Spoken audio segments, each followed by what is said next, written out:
Hello, I am Xarkun and this is World of Warships Legends. Today we're going to go over the patch notes for the April 2022 update. There's quite a bit of new content being added, and some of it sounds particularly exciting, at least to me, namely the addition of Des Moines as a legendary tier American heavy cruiser. But Des Moines isn't going to be the only new ship sailing the seas. More on that in a bit, but before we get really into digging into the meat and potatoes of these patch notes, keep in mind that all of the information I'm presenting in this video comes from an advanced draft of the patch notes that Wargaming sends out to all the community contributors prior to the public release of the patch notes. So as such, it's possible that some minor details may change, and this video may be missing some little bits of information that show up in the final version of the patch notes. You can, of course, find a link to the final version of the patch notes in the description of the video. With that in mind, let's see what this update has to offer. First up, I should note that there is a code that you can use to receive 2 common containers. If you're interested to do that, simply go to wowslegends.com/code-redeemer and type in the code you see in the pinned comment on this video. I will have pinned a comment that contains the code and the website address if you want to redeem it. But with that little code out of the way, let's acknowledge that this update actually marks 3 years since the start of Legends Early Access.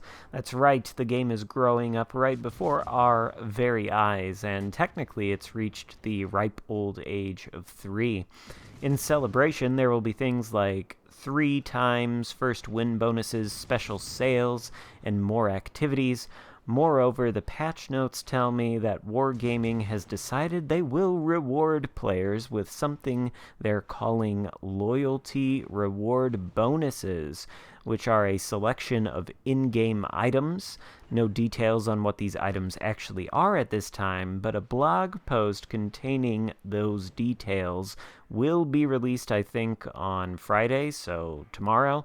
Anyway, keep your eyes peeled for that as well. Next, let's talk about the new campaign. You probably already know this, but this campaign has a title that is something in French, so obviously I can't pronounce it. And maybe I can pronounce the name of the reward ship, which you probably already know. The vessel in question is, of course, the premium Tier 7 French battleship Flandre or Flanders, whatever it's called. I can't really pronounce it. Anyway, Flanders comes equipped with 9 15-inch guns set in 3 triple turrets, 2 super firing on the front, 1 on the rear. Like other French battleships, these guns have quick turret traverse and top-notch AP penetration and shell velocity. Flanders also enjoys the engine boost consumable. I don't know why I'm saying the name of the ship like that. You'll have to forgive me. I'm going to try to stop. I assume that Flanders is going to be a pretty strong ship, and I'm looking forward to playing it. If you're in the market for a premium Tier 7 French battleship, then I think this one is most likely the one to get in lieu of the Jean Bart. We will, of course, explore the ship by playing it when the update drops. As far as the other content we'll have to explore when the new update drops, well, let's talk about the 3 upcoming ranked seasons. That's right, 3 of them. The first one begins on April 14th, and the format is once again being changed. Last time, ranked was 1v1. This time, it's going to be 3v3 battles in ships of tiers 3 through 5, depending on the season. So I assume the first one is tier 3, second tier 4, third tier 5. No aircraft carriers will be allowed in these 3v3 ranked games, and destroyers will be strictly limited to 1 per team. So honestly, that sounds like a fairly intriguing premise for ranked, and I'm looking forward to taking a look at that potentially with the help of some useful division mates, we'll see. Next up, we've got 2 more ships being added to the Bureau. The first is very exciting indeed. It is the legendary tier American heavy cruiser Des Moines.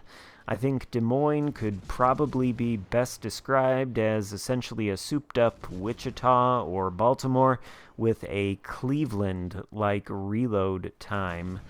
It's going to be a fearsome powerhouse, there's no doubt about that, and I think its presence will make a positive contribution to the gameplay at Legendary Tier. It'll be nice to have a quick-firing heavy cruiser. As for the other Bureau vessel, well, it's a premium Tier 7 aircraft carrier. That's right, another one. The USS Saipan. Now, I don't have too much information to give you about the Saipan, but I've heard PC players describe it as something of a lighter version of the Tier 10 Midway on PC, meaning it's likely going to have planes that drop very, very powerful ordnance, just maybe not a lot of it like the Tier 10 Midway would.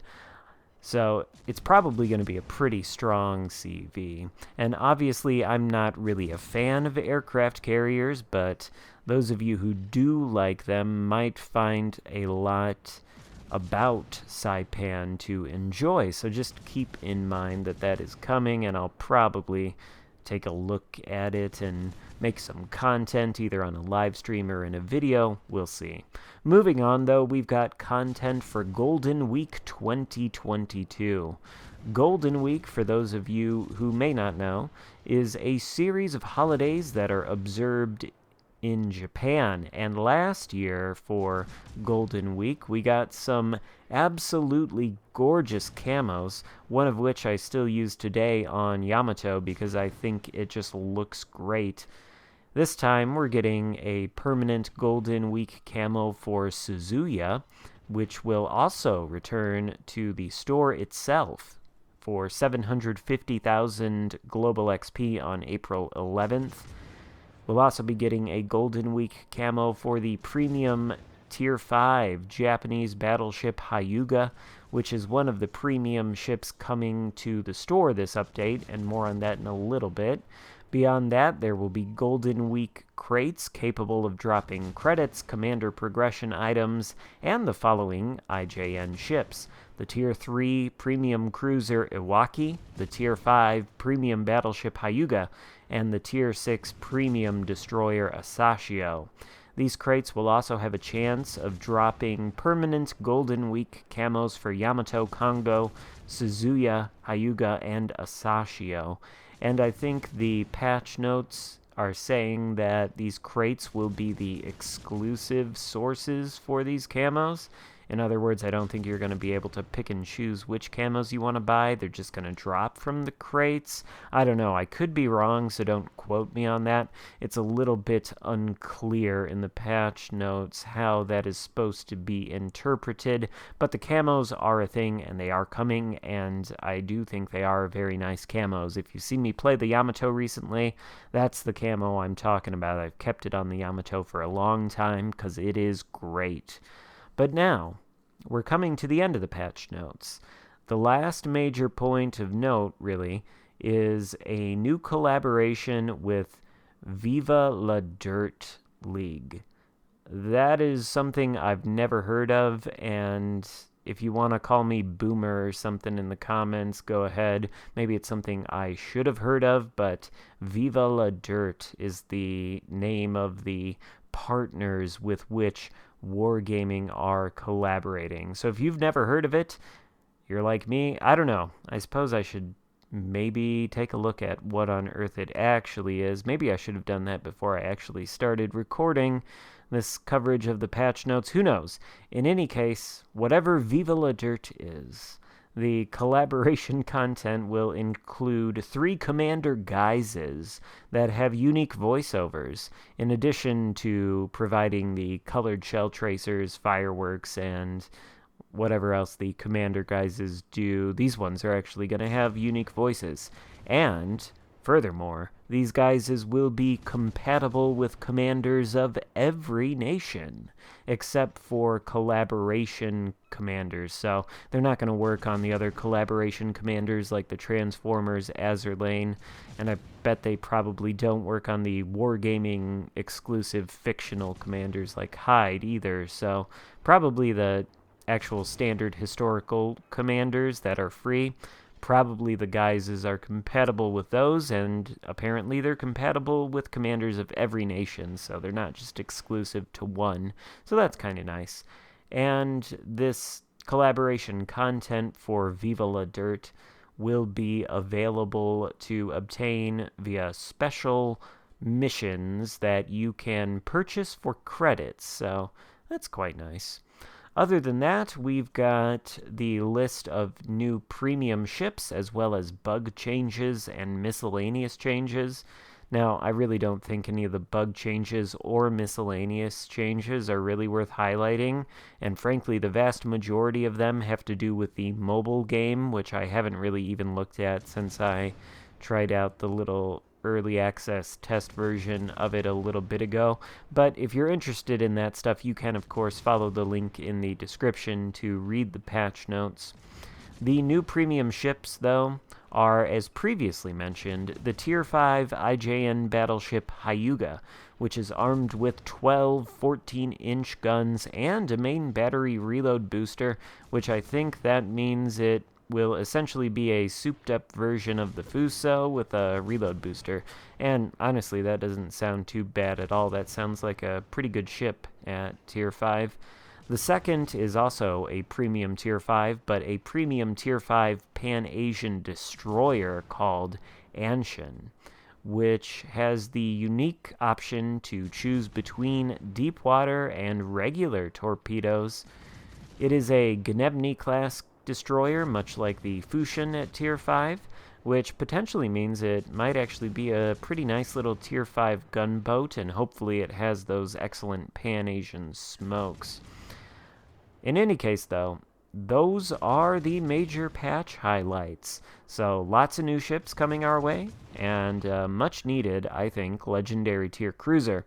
So yeah, very much looking forward to getting my hands on Des Moines and Flanders or Flandre. I apologize. I struggle with French words. It's a problem. Anyway, I'm looking forward to playing those ships. Let me know what you think of the update in the comments. Give the video a thumbs up before you go, and consider subscribing if you haven't already. Thank you so much for watching. I will see you next time. Goodbye.